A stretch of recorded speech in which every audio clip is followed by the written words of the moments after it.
Martin s otcom Fankom, potom to je Martin s otcom Sara a potom to je Zuzka s otcom Tiro.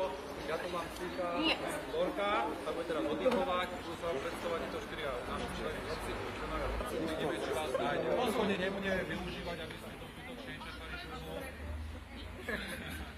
Nebudeme tu ani nikoho zahrabávať, ani nič také. Urobíme to také jednoduchšie, aby ste videli aspoň, ako ten psík vlastne funguje v reálnej situácii.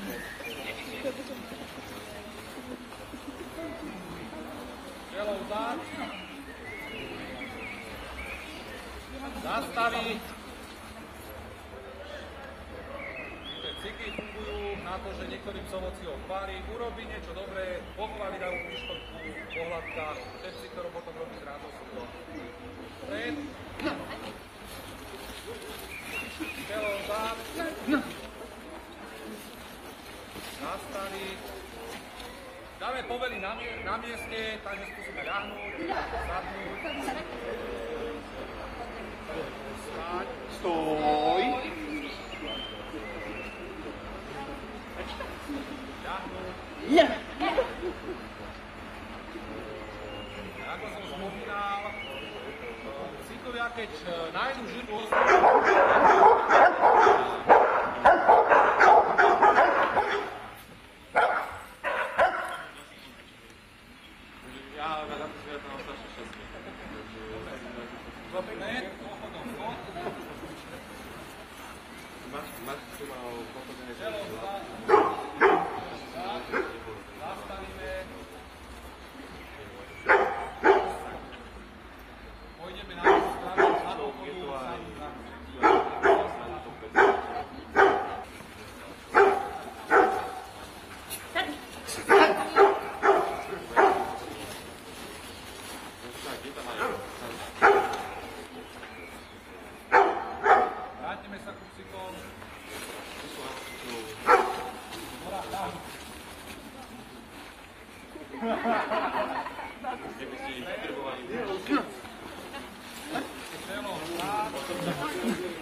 akú otázku máme? Nie. Koľko ľudí sme zachránili? Vy. Prečo vy? My. Ja som ešte s Dorkom nenašiel. Paolo! Keď pôjdem sám do lesa, tak v tom lese neurobím nič. Tak preto, keď sa ide do lesa, vždy sa dáme doklepy aspoň niekoľko tímov. Ako sa to bude asi 140 ľudí v lese. To si pokryje a pôjdem človek. Takže tie teórie, ktoré prácu. Ja nemáte na to otázky, čo vás zaujíma, tak si môžete pohľadkať. Ale pomaly, nie na nikoho.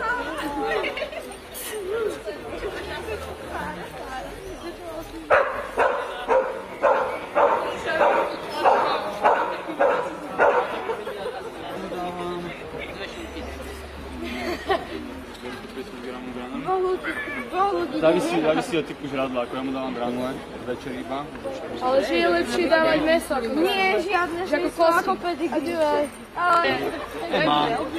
Ako v podstate ja som teraz v takom stave, že veľmi nežral, takže mi žrala jednu tesky granule.